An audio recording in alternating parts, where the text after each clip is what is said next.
Rule of law को देख रहे थे।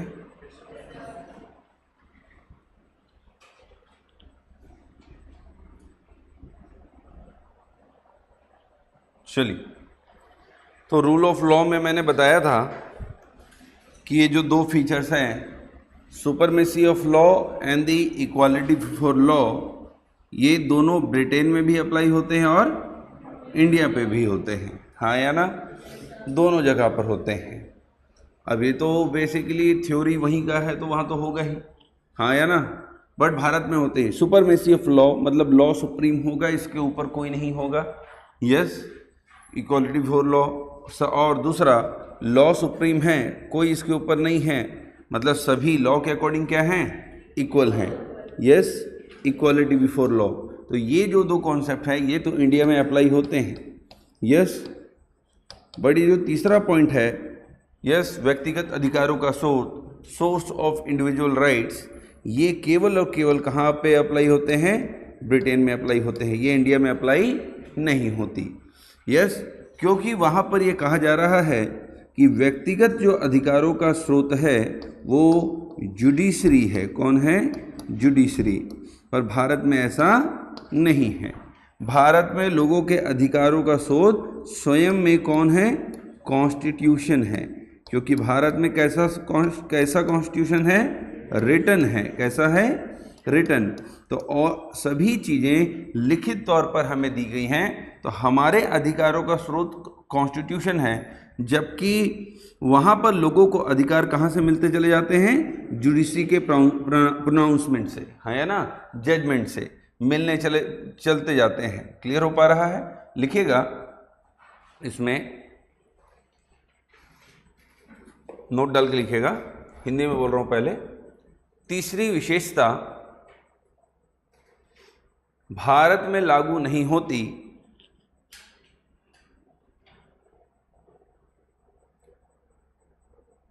क्योंकि भारत में व्यक्तियों के अधिकार संविधान द्वारा प्रदत्त होते हैं, ना कि न्यायपालिका के द्वारा। भारत में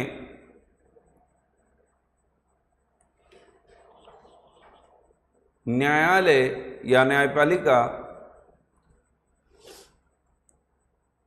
संविधान के अनुसार कार्य करते हैं,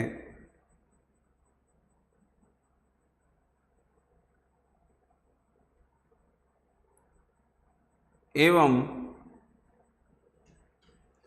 संविधान न्यायालयों के निर्णयों का परिणाम नहीं है। हमारा संविधान न्यायपालिका के जजमेंट से नहीं बनता, यस। द थर्ड फीचर और characteristic does not apply in India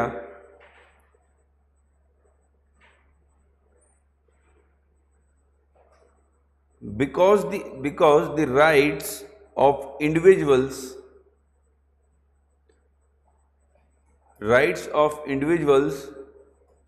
Hindi में शिफ्ट हो गया क्या बाबू, rights of individuals in India are conferred by the Constitution itself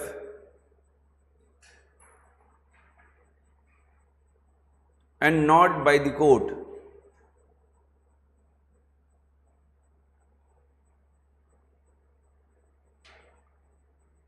Here courts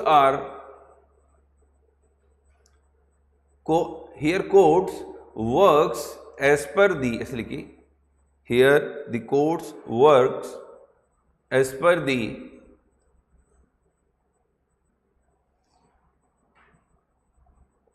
Constitution and the Constitution is not the result of not the result of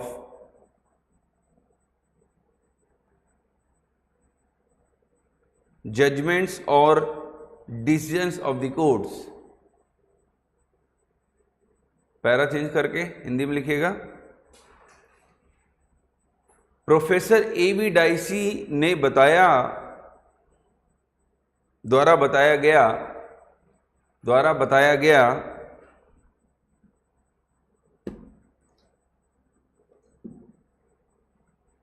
कि तीसरी विशेषता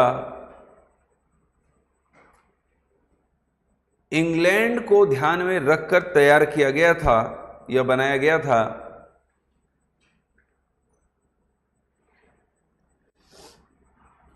क्योंकि वहां पर लिखित संविधान नहीं है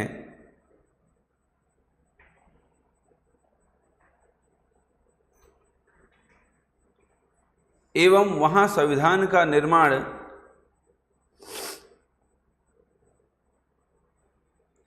न्यायालयों के निर्णयों से ही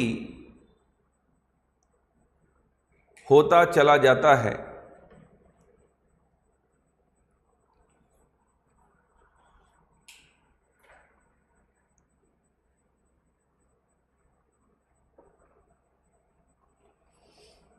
The third feature, paragraph change करके,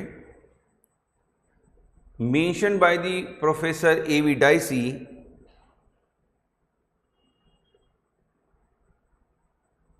has been made keeping in mind the England because there is no written constitution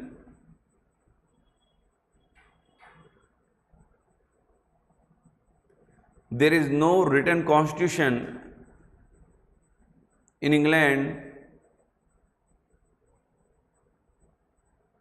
and their constitution develops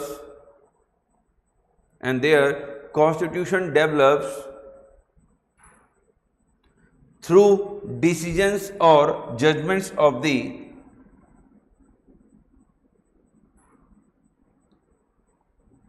honourable courts.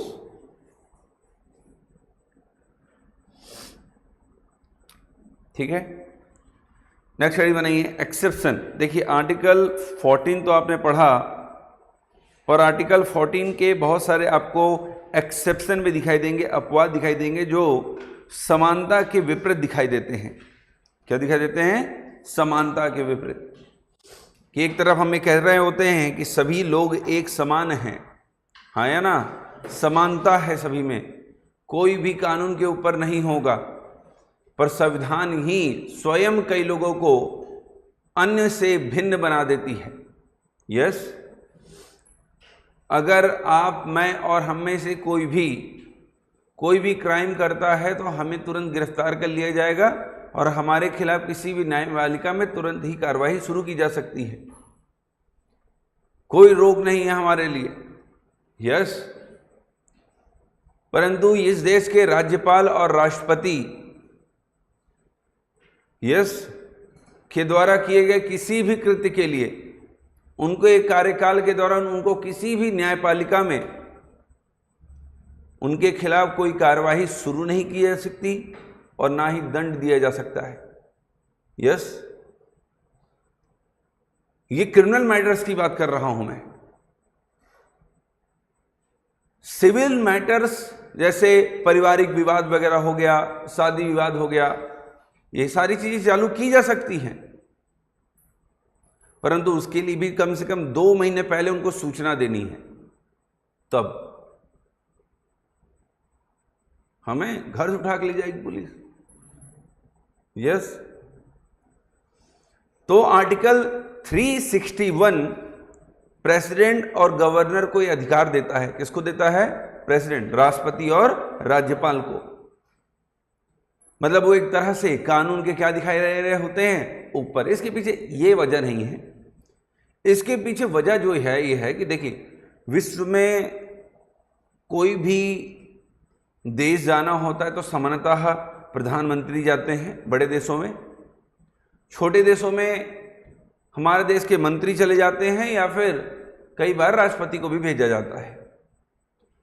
परंतु किसी भी देश के बीच जब भारत का समझौता होता है, एग्रीमेंट होती है हमारे बीच कोई भी, तो उस पर प्रधानमंत्री मोदी का नाम नहीं लिखा होता, उस पर किसका नाम लिखा होता है? The president of India. Yes, क्योंकि वो देश का क्या है? मुखिया। नाम मात्र का ही क्यों नहीं, पर वो है तो। समझ में आ रहा है? वो डेफिनेटली नाम मात्र का प्रमुख है, पर नाम उसी का चलता है। यस, ऑन बिहाफ ऑफ लिखाएगा वहां। Yes, on behalf of president लिखाएगा अगर कोई हस्ताक्षर कर रहा है तो। राष्ट्रपति के नाम से सब कुछ होता है। और किसी देश के अगर राष्ट्रपति की ही गिरफ्तारी हो जाए तो उस देश की इमेज कैसी बनेगी, अब सोचिए विश्व में।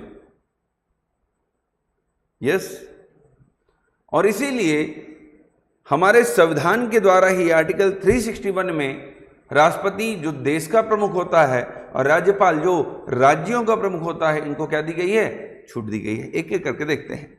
ठीक है, पहला, राष्ट्रपति या राज्यपाल अपने कार्यकाल में किए गए किसी कार्य या लिए गए किसी भी निर्णय के प्रति देश के किसी भी न्यायालय में जवाबदेह नहीं होंगे। The president or the governor is not answerable to any court for the exercise and performance of the powers and duty of the office। मतलब जब वो अपने कार्यकाल के दौरान हैं, कौन से आर्टिकल में बात की गई है? 361 में। यस, की बात की गई है कि अगर ये जब तक अपने कार्यकाल में, और कार्यकाल में मान लेते हैं कुछ गलती भी किए होंगे, मान लेते हैं किसी ऐसी चीज पर हस्ताक्षर कर दिए जिससे बहुत बड़ा करप्शन हुआ है, हाँ या ना, तो वहां पर सरकार को दोष होगा। सरकार में प्रधानमंत्री, मंत्री, इनको दोष दिया जाएगा, राष्ट्रपति और राज्यपाल को नहीं। क्योंकि राष्ट्रपति और राज्यपाल के पर तो इनका काम तो केवल, ये तो केवल नाम मात्र के प्रमुख है ना, इनका काम क्या होता है? केवल हस्ताक्षर करना, हाँ या ना। और कई बार सरकार के दबाव में किसी भी बिल में हस्ताक्षर तो करते ही करते हैं। यस, मना नहीं करते। और बिलों को लेकर के अगर आप देखेंगे भी तो राष्ट्रपति और राज्यपाल के पास भारत में बहुत सीमित शक्तियां हैं। यस, सामान्य तौर पर अगर किसी बिल को इन्होंने वापस भी भेज दिया और पुनः अगर इनके पास वापस भेज दी जाता उस बिल पर, तो उनको हस्ताक्षर करना अनिवार्य हो जाता है। यस, तो जो कार्य ये अपने कार्यकाल के दौरान कर रहे हैं, इसके लिए किसी भी न्यायपालिका में क्या नहीं होंगे? जवाबदेह नहीं होंगे। कौन होगी जवाबदेह? सरकार। समझ में आ रहा है? 361 क्लियर हो पा रहा है? लाइन लिख लीजिए।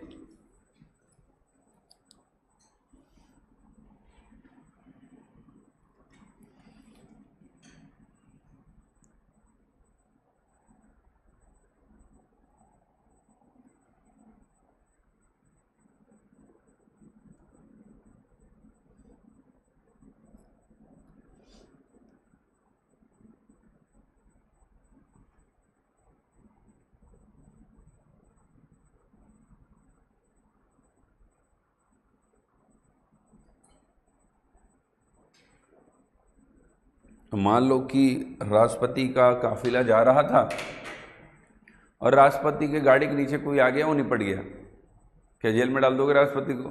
नहीं, पूरी छूट मिली हुई है। उनके खिलाफ कोई भी क्रिमिनल प्रोसीडिंग्स की शुरुआत नहीं होगी। यस,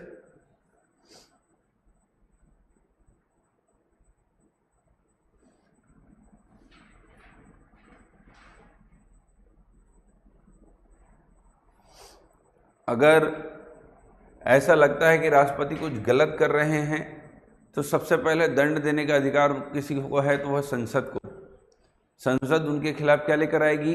इम्पीचमेंट, हाँ या ना, महाभियोग। और जब उनको महाभियोग से हटा दिया जाएगा उसके बाद फिर उनके खिलाफ जो प्रोसीडिंग्स लानी है लाइए। क्लियर हो पा रहा है?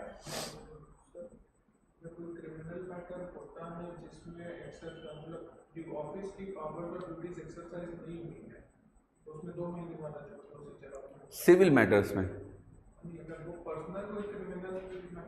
मैं बता रहा हूँ ना, अभी आऊँगा उस पर। हो गया ये। अब देखिए ये अब यहाँ पे 2 लाइन है, आपके क्वेश्चन का आंसर भी यहाँ मिलेगा। सेकंड पॉइंट पढ़िए, no criminal proceeding shall be instituted और कंटिन्यूड अगेंस्ट द प्रेसिडेंट और the governor in any court during his term of office. उनके कार्यकाल के दौरान कोई भी क्या नहीं चलाई जा सकती, क्रिमिनल प्रोसीडिंग्स राष्ट्रपति या राज्यपाल के विरुद्ध उसकी पदावधि के दौरान किसी भी न्यायालय में किसी भी प्रकार के दंडनीय कार्यवाही प्रारंभ या चालू नहीं रखी जाएगी। मतलब जब राष्ट्रपति अपने पद पर है तो किसी भी प्रकार की क्यों ना हो क्रिमिनल कार्यवाही उनके खिलाफ नहीं चलाई जा सकती, किसी भी न्यायपालिका में नहीं, कहीं नहीं। दूसरा कहता है, no process for the arrest और इम्प्रिजमेंट ऑफ द प्रेसिडेंट और governor shall be issued from any court during his term of office. मान लेते हैं कि मैं राष्ट्रपति बनने से पहले मैंने कोई क्राइम किया हुआ था, मेरा जो केस है वो कोर्ट में चल रहा था, हाँ या ना, और मुझे सजा हो गई, और जिस दिन सजा हुई मानते हैं उसके एक दिन पहले मैं राष्ट्रपति बन गया। यस, अब मैं राष्ट्रपति बन गया और मैंने राष्ट्रपति की शपथ ले ली, अब मेरी गिरफ्तारी नहीं हो सकती जब तक मैं राष्ट्रपति के पद पर हूं। क्लियर हो पा रहा है? राष्ट्रपति या राज्यपाल की पदावधि के दौरान उसकी गिरफ्तारी या कारावास के लिए किसी भी न्यायालय से कोई प्रक्रिया प्रारंभ नहीं की जा सकती। क्लियर हो पा रहा है? यस, मतलब ये छूट दी गई है किसको? राष्ट्रपति को। यस, बट हाँ ये तो जरूर है कि अगर वो कुछ, देखिए क्रिमिनल मैटर्स वो होते हैं, मर्डर, चोरी, हाँ है ना, कुछ पूछ रहे हैं?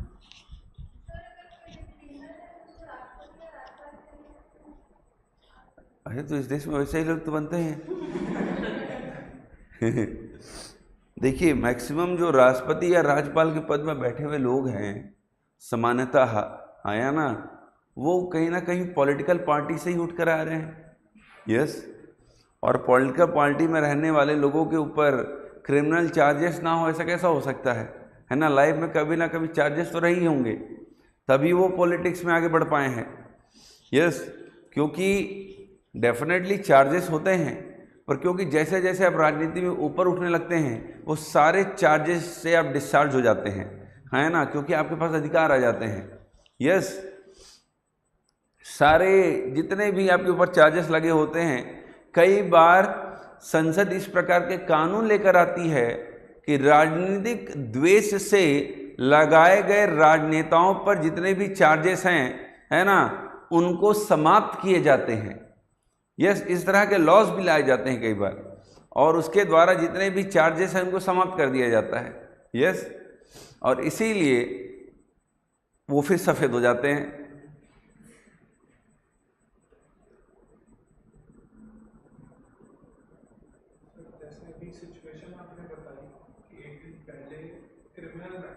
हाँ, मतलब उनके, मतलब मैं एक ऐसा स्टोरी बता रहा हूँ कि भाई जिस दिन वो पद ग्रहण कर लिए उसके दिन से अब कोई प्रोसीडिंग चालू नहीं हो सकती। जैसे सिविल प्रोसीडिंग का जजमेंट आया, अगले दिन उन्होंने शपथ ग्रहण करी। सिविल प्रोसीडिंग्स जो होती है, सिविल प्रोसीडिंग्स का कॉन्सेप्ट है कि देखिए सिविल और क्रिमिनल में अंदर होता है, समझ पाते हैं आप लोग?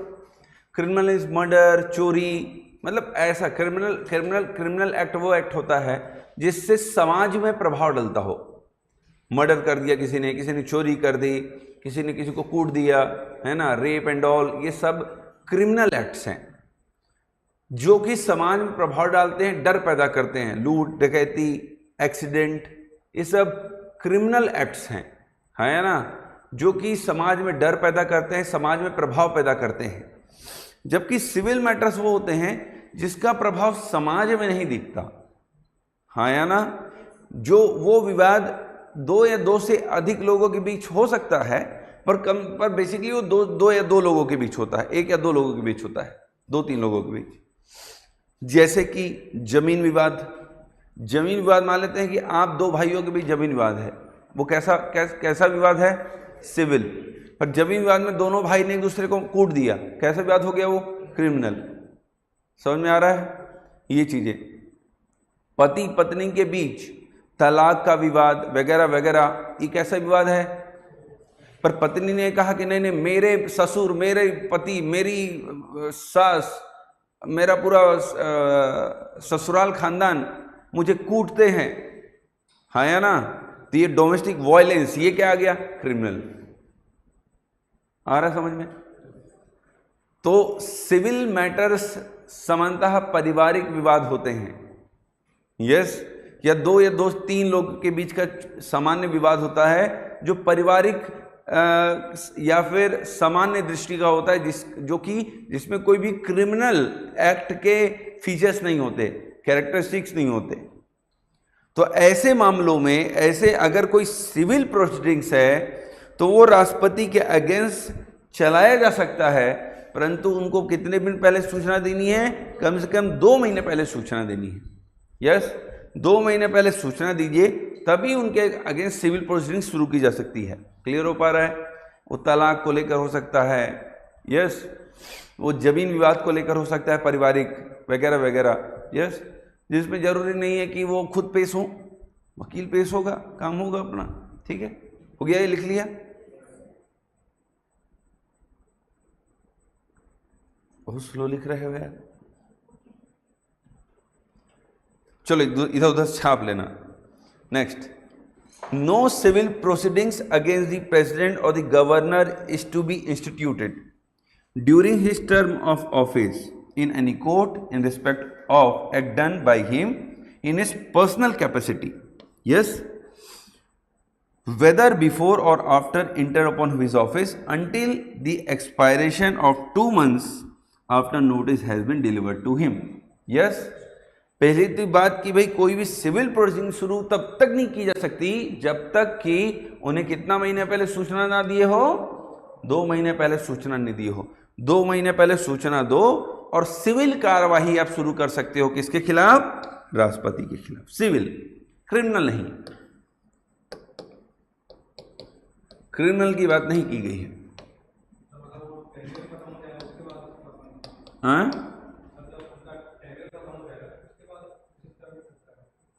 हाँ, उनका टेन्योर खत्म हो जाए तो उनकी जो क्रिमिनल एक्ट उन्होंने कभी किया हो, व्हाटएवर जो भी है, या उनसे हुआ हो, उस प्रोसीडिंग को शुरू कर लो, यस। पर उनके कार्यकाल में किए गए किसी भी कार्य के लिए उनको दंड नहीं दे सकते आप। समझ में आ रहा है?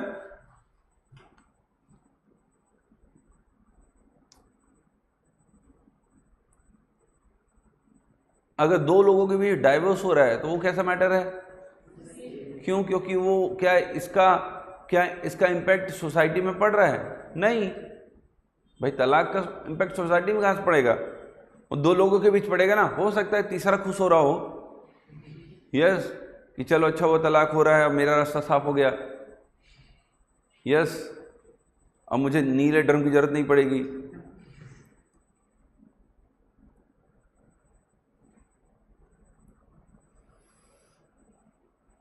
अभी अभी आप एक मूवी देखा, आपने एक सीरीज देखी होगी, मामला लीगल है।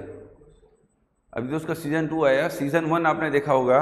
सीजन 1 में कुछ लोगों ने डकैती की होती है ना, और पुलिस उन पर चार्ज लगाती है चोरी का।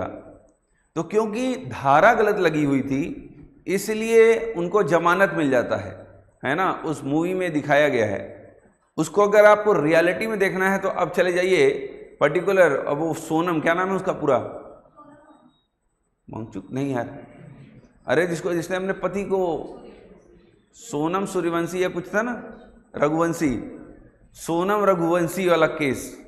सोनम रघुवंशी के केस में भी सोनम रघुवंशी को अभी अभी जमानत मिल गई, और जमानत मिलने का कारण भी यही था क्योंकि टाइपिस्ट की गलती थी कि जानबूझकर लगाया गया, वो तो जांच का विषय है, हाँ या ना। अब इसे भी ऑफ द रिकॉर्ड बताना पड़ेगा। अब देखो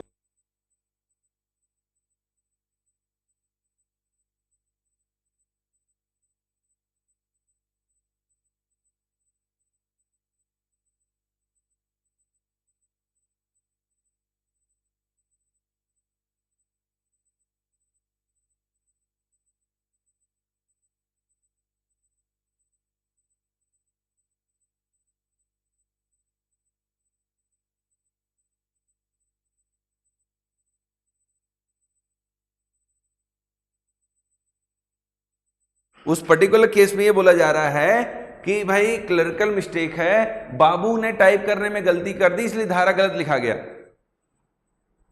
यस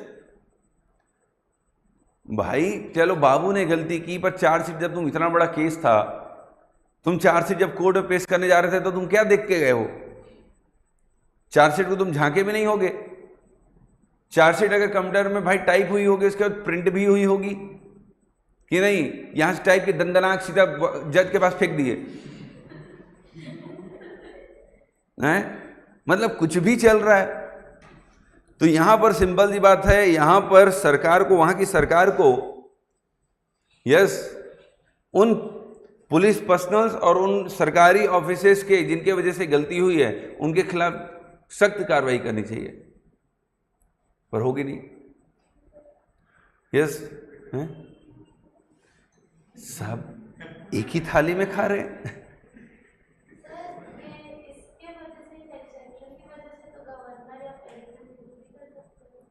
कुछ भी नहीं करेंगे कुछ भी करेंगे तो उनको पहले इम्पीच करके हटाया जा। गवर्नर को तो ऐसे ही हटाया जा सकता है, गवर्नर को हटाने का अधिकार तो यस केंद्र के हाथ में होता है।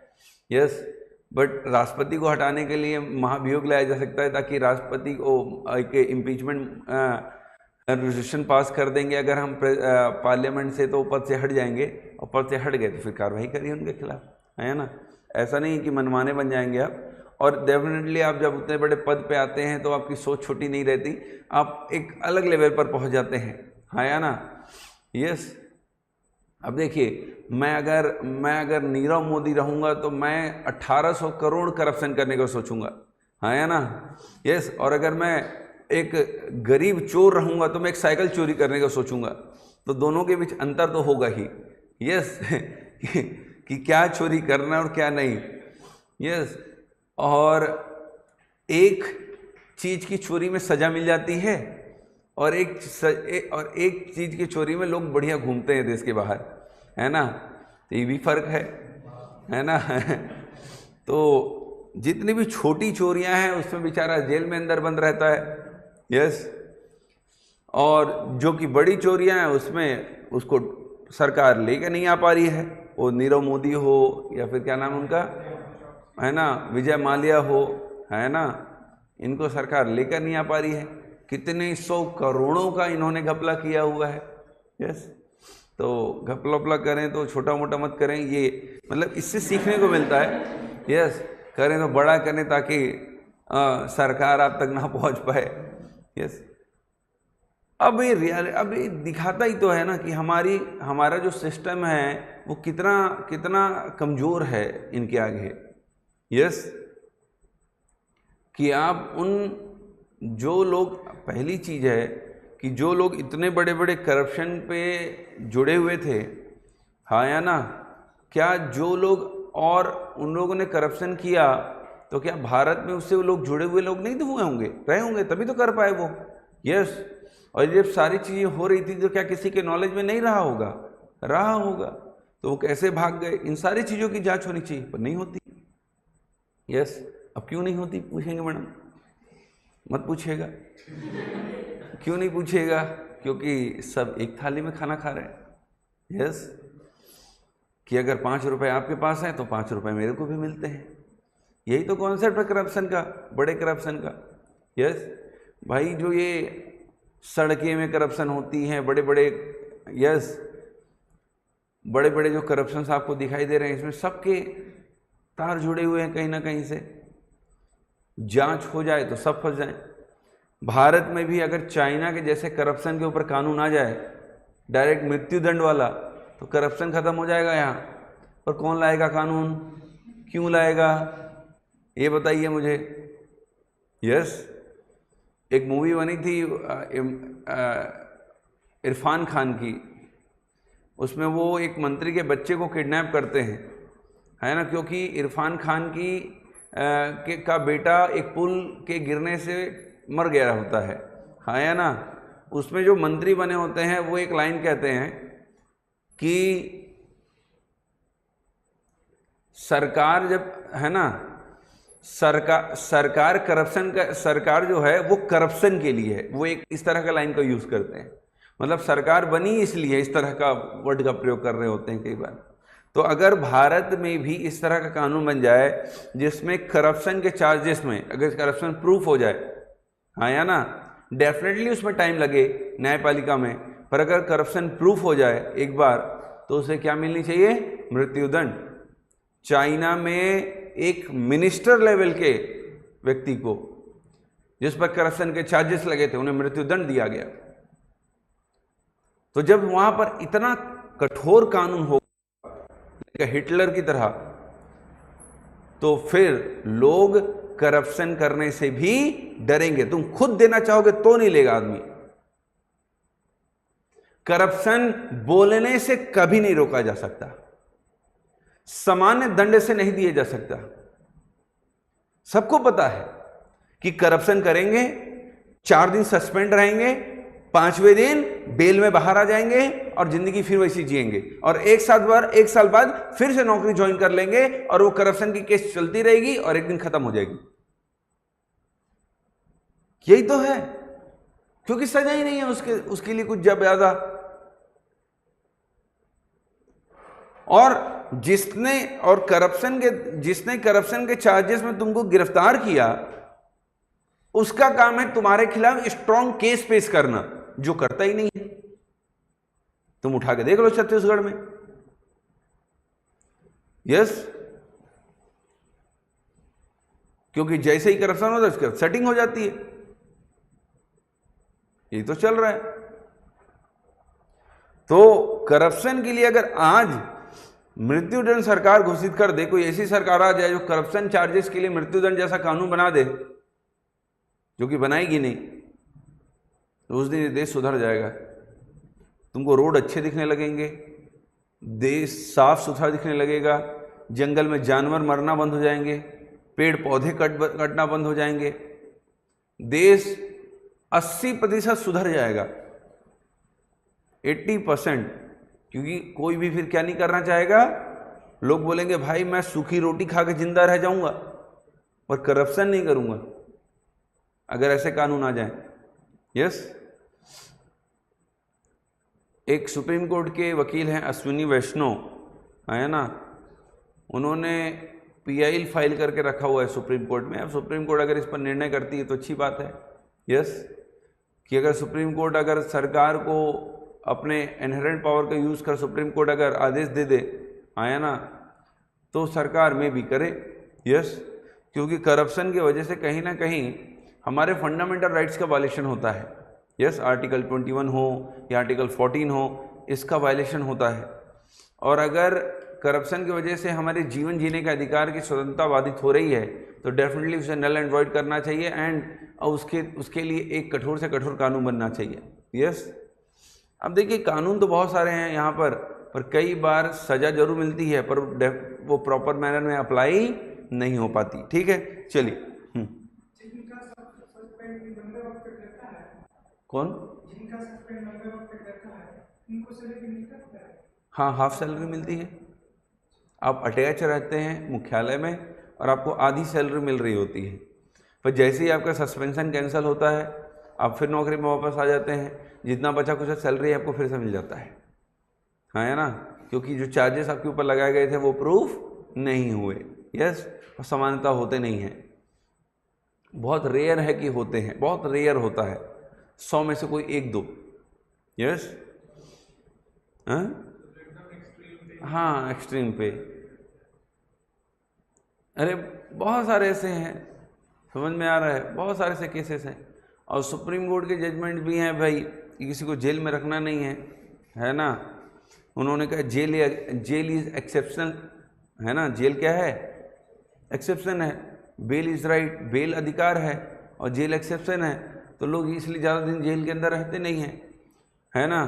बहुत हीनियस क्राइम हो, अगर बहुत ही ज़्यादा खतरनाक क्राइम अगर किसी ने किया है, तब जाकर उस ग्राउंड पे बेल रिजेक्ट होता है, नहीं तो सामान्यतः वो पॉक्सो से रिलेटेड हो, एट्रोसिटी से रिलेटेड हो, अगर इस तरह के मामले हैं तो बेल रिजेक्ट होते हैं, नहीं तो सामान्यतः बेल मिल जाते हैं। यस, बहुत आसानी से। अभी भी हमारी एक वीडियो देख रहा था मैं, हमारे ही हाई कोर्ट का था, जिसमें एक व्यक्ति पुलिस थाने में गया कि भाई मैंने, ये व्यक्ति है, इसने मुझसे पैसा लिया था नौकरी लगाने के नाम से, अब मेरा पैसा वापस नहीं कर रहा वगैरह वगैरह। तो कोर्ट ने कहा कि भाई तुम आ गए हो, तुम्हारे ऊपर भी एफआईआर करवा देते हैं, क्योंकि तुमने पैसा दिया था नौकरी लगवाने के लिए। आया ना, ये वाली हालत है। तो दोनों के ऊपर चार्ज आ जाती। अब और सही भी चीज़ है कि भाई अगर तुम्हारे ऊपर भी चार्ज लगेंगे तो तुम भी पैसा देने डरोगे, तुम भी तो गलत काम कर रहे हो ना पैसा देकर। यस, चलिए नेक्स्ट आर्टिकल 361A सुनिएगा इसको। जब इंदिरा गांधी ने इस देश में आपातकाल लागू किया, इमरजेंसी अप्लाई किया, तो उन्होंने सबसे पहले सेंसरशिप लगाया न्यूज़ चैनल्स में, न्यूज़पेपर्स में। यस, मतलब न्यूज़ में कोई भी चीज़ छपकर तब जाएगी जब सरकार उसे देखेगी। न्यूज़ किस लिए होती है? सरकार की जवाबदेही तय करने के लिए। हाँ या ना, कि सरकार अपने कार्य को सही से कर रही है या नहीं कर रही। पब्लिक अपने प्रश्न उठाती है, पब्लिक के प्रश्न को उठाती है ये न्यूज़ चैनल्स। पर आजकल ऐसा है नहीं, रह नहीं गया। यस, पर आज भी कहीं ना कहीं प्रिंट मीडिया जितने भी हैं वो आज भी ठीक है इस डिजिटल मीडिया से। तो इंदिरा गांधी ने के कार्यकाल के दौरान उस समय सभी न्यूज़ एजेंसीज को बुलाया गया और बोला गया कि आप कुछ भी छापेंगे तो पहले हमें दिखाएंगे, उसके बाद पेपर में छपेगा। जिन लोगों ने मना किया उनके न्यूज़ एजेंसी बंद हुई और वो जेल चले गए। मतलब सही चीज छापने पर जेल, गलत चीज नहीं, वो सही चीज छाप रहे थे। मतलब अगर संसद की कोई सही कार्यवाही है, सरकार का कुछ सही चीज है, तो वो सही चीज ही छाप रहे थे, कुछ गलत नहीं छाप रहे थे। पर उसके बावजूद उन पर सेंसरशिप लगाकर उनको जेल भेज दिया गया। क्यों? क्योंकि वो जो चीज वो छाप रहे थे वो किसके अगेंस्ट जारी थी? गवर्नमेंट के। तो जब इंदिरा गांधी सरकार गिरी और जनता पार्टी की सरकार आई, मोरारजी देसाई प्रधानमंत्री बने, तो उन्होंने 44वां संविधान संशोधन अधिनियम किया। देखिए, इंदिरा गांधी ने 42वां संविधान संशोधन किया था। उसको सही करने के लिए जनता पार्टी की सरकार ने कौन सा संविधान संशोधन किया? 44वां, 44th।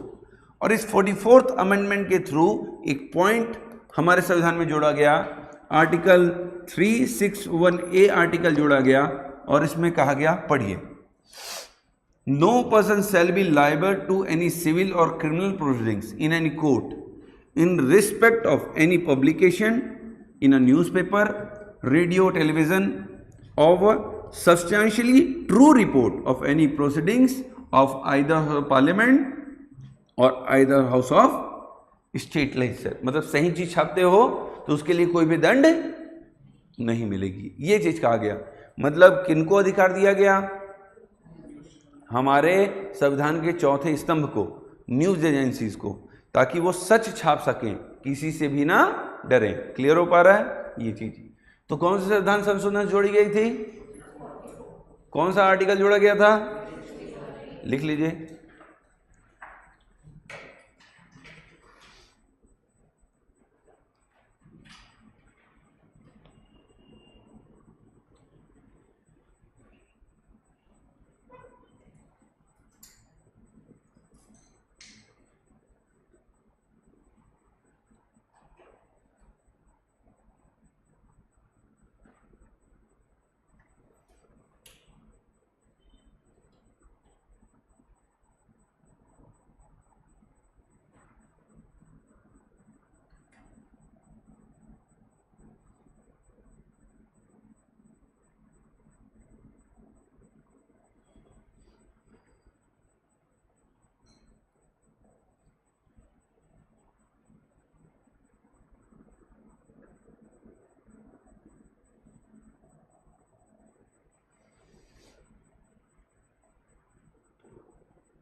हो गया?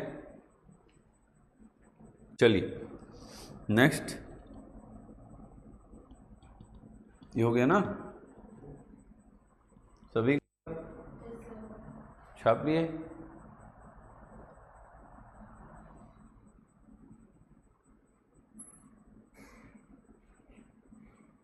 ठीक, देखिए नेक्स्ट एक्सेप्शन है, दो आर्टिकल्स हैं, एक है आर्टिकल 105 105 और एक है आर्टिकल 194, यस 194।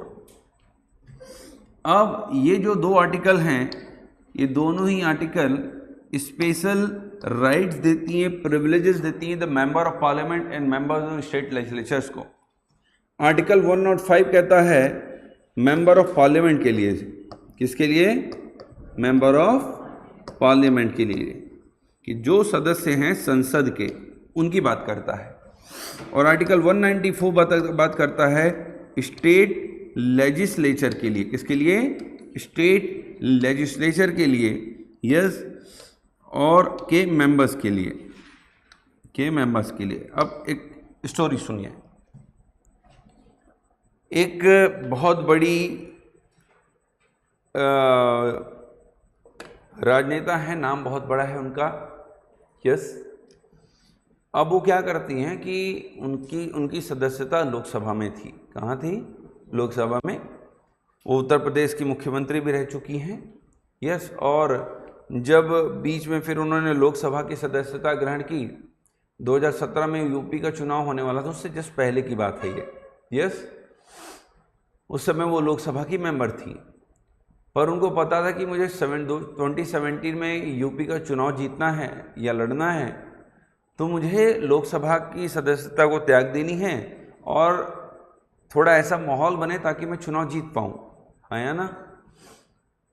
तो उन्होंने संसद में, लोकसभा में खड़े होकर प्रधानमंत्री और उस समय की सरकार को खूब गरियाया उन्होंने, मन लगा के, हाँ या ना। क्योंकि जब उनकी कार्यवाही न्यूज़ में आ रही थी तो उसमें बी बी बी बीप आ रहा था, यस, मतलब सुनने लायक नहीं था। उस बाद में उसको संसदीय कार्यवाही से हटाया गया, उस पूरी प्रोसीडिंग को। अब ऐसा करने के पीछे का उनका कारण राजनीतिक था, ताकि अगर मैं लोकसभा में बवाल मचाऊं और मैं अपने लोगों के अधिकार के लिए किसी और को गाली दूं, तो मैं अपने लोगों के आगे मेरा नाम ऊपर उठ जाएगा और मैं ज़्यादा वोट पाऊंगी, आया ना। सोच ये था। पर उन्होंने संसद में अमर्यादित और असंसदीय भाषा का उपयोग किया, यस। अब आर्टिकल 105 और 194 ये कहता है कि संसद में कही गई कोई भी बात, किए गए किसी भी मत वोट करने के लिए या लिए गए किसी भी निर्णय के लिए किसी भी सदस्य के खिलाफ, संसद, यस, वो संसद हो या विधानमंडल के कोई भी सदस्य क्यों ना हो, उनके खिलाफ किसी भी न्यायपालिका में कोई भी कार्रवाई शुरू नहीं की जा सकती। मतलब उन्हें दंड नहीं दिया जा सकता आपके कहने या बोलने पे, यस। संसद के अंदर कुछ भी बोल लीजिए। पर उनको एक चीज पता था कि मुझे दंड दे सकता है तो कौन दे सकता है? लोकसभा स्वयं। और क्या दंड देगा? अधिकतम से अधिकतम लोकसभा की सदस्यता निरस्त कर देगा। उनको पता था ये चीज, तो उन्हें सबसे पहले मन लगा के गरियाया सरकार को, प्रधानमंत्री को, और आखिरी में जाते जाते खुद ही इस्तीफा दे दिया, हाँ या ना, यस। और फिर वो जब बाहर आई तो उन्होंने कहा, देखिए मैं अपने लोगों के लिए लड़ कर आई हूं, है ना, और ये एक चुनावी स्टंट था, यस। परंतु इससे हमें क्या समझ में आता है? संसद में बोली गई कोई भी बात के लिए आपके खिलाफ कोई कार्रवाई शुरू नहीं होगी। क्लियर हो पा रहा है? ये कहता है 105 और 194। देखिए, संसद या उसकी किसी समिति में संसद के किसी सदस्य द्वारा कही गई किसी बात या दिए गए किसी मत के संबंध में उसके विरुद्ध किसी न्यायालय में कोई भी कार्रवाई शुरू नहीं की जाएगी, हाँ या ना। यहां पर जो संसद वर्ड लिखा हुआ है, यस, यहां पर या करके लिख लीजिएगा, राज्य विधानमंडल, क्या लिख लीजिएगा? राज्य विधानमंडल। दोनों के लिए अलग अलग लाइन लिखने की आवश्यकता नहीं पड़ेगी। और संसद के सदस्य के साथ साथ यहां पर लिख लीजिएगा संसद या राज्य विधानमंडल के सदस्य।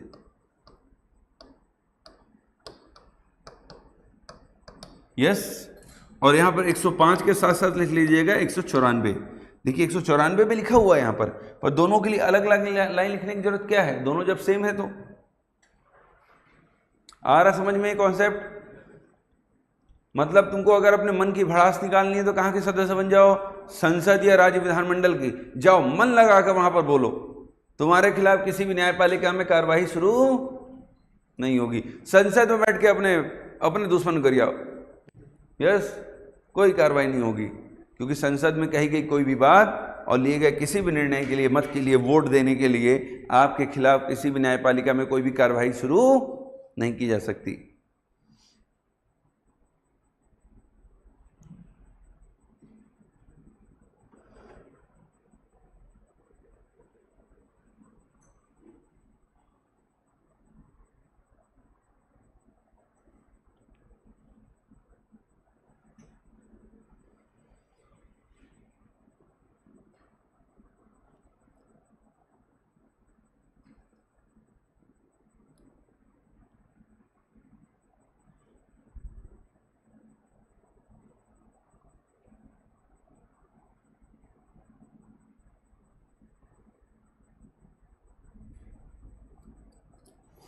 हो गया?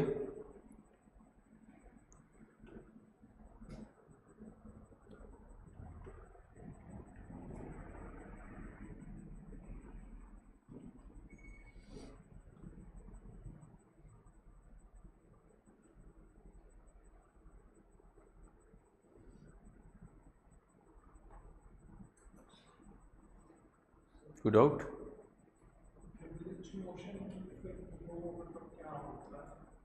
देखिए, जब प्रिविलेज मोशन विशेषाधिकार प्रस्ताव कहा जाता है, संसद में अगर मंत्री ने कभी कोई ऐसे तथ्य रखे हों जो गलत हों, यस, तो उनके खिलाफ विशेषाधिकार हनन प्रस्ताव लाया जाता है। यस, जैसे मैडम सुषमा स्वराज ने एक बार ये कहा कि कुवैत में या फिर किसी देश में, है ना, कुछ हमले हो रहे थे, यस, जिसमें कुछ भारतीय नर्सेस फंसी हुई थी और कुछ लोग फंसे हुए थे, जिसमें उन्होंने सदन में कहा कि वो एकदम सेफ़ हैं और हम उन्हें सेफली घर लेकर आएंगे। यस, फिर बाद में सूचना प्राप्त हुई कि जब मैडम सुषमा स्वराज ने ये तथ्य कहा था संसद में, उससे पहले ही उन सभी की मृत्यु हो चुकी थी। हाँ, है ना, मतलब ये था कि संसद में जो तथ्य बताया गया था वो गलत था।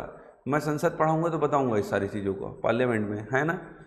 तो वहाँ पे फिर उनके खिलाफ विपक्ष ने विशेषाधिकार हनन प्रस्ताव लाया, क्योंकि संसद में आपको विशेषाधिकार बोलने का दिया गया है, आपके खिलाफ कोई न्यायपालिका में दंड नहीं शुरू की जा सकती। इसका ये मतलब नहीं है कि आप संसद में कुछ भी बोल दीजिए, हाँ या ना। तो संसद में उसके खिलाफ कई बार विपक्ष की जो नेता होते हैं, पार्टी होती है, वो विशेषाधिकार हनन प्रस्ताव लेकर आती है ताकि आपको गिल्टी फील करा सके, बस और कुछ नहीं कर सकती है ना। बस आपको गिल्टी फील कराएगी कि देखो तुमने झूठ बोला था ऐसा वाला, बस और कुछ नहीं होता।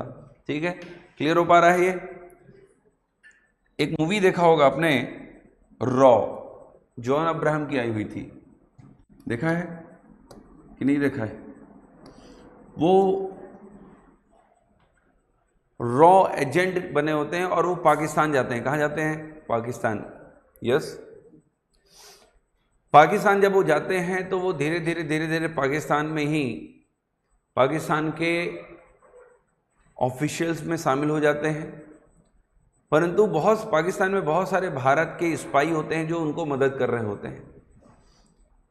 यस, जिसमें से एक वहाँ के एम्बेसी में नियुक्त एक IFS officer, Indian foreign services की एक ऑफिसर भी उनको अंदर ही अंदर मदद कर रही होती है, हाँ या ना। मूवी में आखिरी में ये दिखाया गया है कि आखिरी में सभी पकड़ा जाते हैं। जॉन अब्राहम नहीं पकड़ाते, वो सभी पकड़ा जाते हैं कि ये लोग ये पाकिस्तान में रह के पाकिस्तान के अगेंस्ट काम कर रहे हैं। यस, ये भारत के रॉ एजेंट्स हैं और पाकिस्तान में आकर क्या कर रहे हैं भाई? यस, तो जितने भी लोग पकड़ाते हैं सबको गोली मार दिया जाता है। और ये आईएफएस अधिकारी भी पकड़ाती हैं कि यही इन्हीं के थ्रू ही सूचनाएं उन व्यक्तियों तक पहुंचता था और फिर वो लोग सूचनाएं उस व्यक्ति तक पहुंचाते थे, नेक्स्ट व्यक्ति तक पहुंचाते थे। मतलब जो मेन रोल था वो आईएफएस ऑफिसर का था, हाँ या ना, पाकिस्तान के खिलाफ कार्य करने को लेकर के।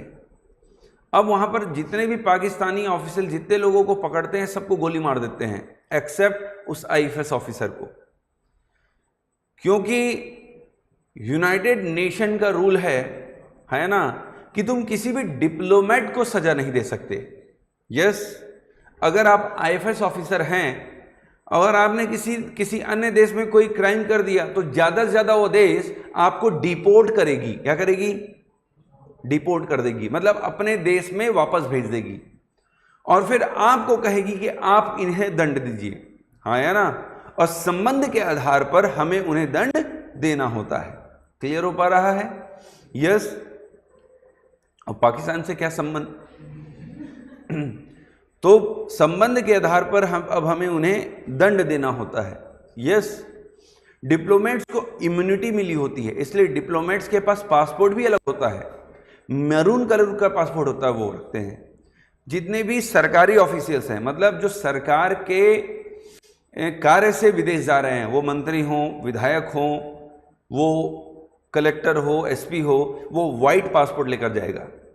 यस, जितने भी डिप्लोमेट्स हैं वो मरून पासपोर्ट रखते हैं जिसमें किसी भी तरह की वीज़ा की आवश्यकता नहीं पड़ती विश्व में घूमने के लिए, और हम गरीब लोग ब्लू पासपोर्ट रखते हैं। यस, जिसके लिए वीज़ा लगती है, उसके बाद में एंट्री नहीं मिलती कई बार देश में। यस, कि अगर तुमको अमेरिका जाना है तो अमेरिका जाने से पहले हमें दिल्ली जाओ, अमेरिका एम्बेसी, वहाँ पर प्रॉपर तुम्हारे सारे डॉक्यूमेंट्स के देखने के बाद तुम्हारे लास्ट कम से कम 5 साल की इनकम देखने के बाद वो तुम्हारा इंटरव्यू कंडक्ट करवाएंगे और इंटरव्यू लेने के बाद जाकर तुमको अमेरिका की वीज़ा मिलेगी। ऐसे ही नहीं चले जाओगे अमेरिका। यस, हमारे लिए उन देशों में जाना बहुत कठिन है। यस, जबकि इन ऑफिशियल्स को जाना आसान होता है क्योंकि उनको सरकार रिकमेंड करती है, सरकार रिकमेंड करती है, इसलिए बड़े आसानी से घूम के आते हैं। यस, क्लियर हो पा रहा है आपको? तो पहला, ये विदेशी संप्रभु शासक, राजदूत, कूटनीतिक व्यक्ति दीवानी और फौजदारी मुकदमों से क्या होते हैं? मुक्त होंगे। मतलब अगर मान लेते हैं कोई अमेरिका का डिप्लोमेट भारत में बैठा हुआ है, अमेरिका का फॉरेन सर्विसेज का अधिकारी भारत में बैठा है और वो कोई क्राइम कर देता है, तो क्या हम उसको सजा दे सकते हैं? नहीं, उसको हम क्या करेंगे? उसके देश डिपोर्ट कर देंगे। बस इतना ही कर सकते हैं। और दूसरा, यूनाइटेड नेशन ऑर्गेनाइजेशन और agencies enjoy the diplomatic immunity. संयुक्त राष्ट्र संघ और इसके एजेंसियों को भी कूटनीतिक मुक्ति प्राप्त है। मतलब जो अंतर्राष्ट्रीय संस्था है संयुक्त राष्ट्र संघ, इसमें कार्य करने वाले जितने भी सदस्य हैं वो भारत में कार्य कर रहे होंगे, तो उनको भी छूट मिली हुई है कि अगर वो भी कोई क्राइम कर देते हैं तो उनको भी क्या किया जाएगा? डिपोर्ट किया जाएगा। भारत में उनको सजा नहीं दी जा सकती। यस, कई कानूनों से ऊपर होता है। जैसे आप अपने गाड़ी में ब्लैक ग्लास नहीं लगा सकते, ये लगाकर घूमते हैं भारत में। यस, हमारे कार का नंबर प्रॉपर मैनर में होता है, आप देख के पहचान जाएंगे। इनके कार का नंबर देखेंगे तो पता नहीं क्या क्या लिखा होता है, समझ ही नहीं आता है। यस, हाँ, ब्लू नंबर प्लेट में। तो इनको कानूनों में बहुत सारी छूट दी गई है डिप्लोमेट्स को। मतलब ये समानता के अधिकार के अंदर नहीं आते कि नहीं नहीं हमें दंड दिया, इन्हों भी दो, ऐसा नहीं होगा। इनको ज़्यादा से ज़्यादा क्या किया जा सकता है? डिपोर्ट, उससे ज़्यादा और कुछ नहीं।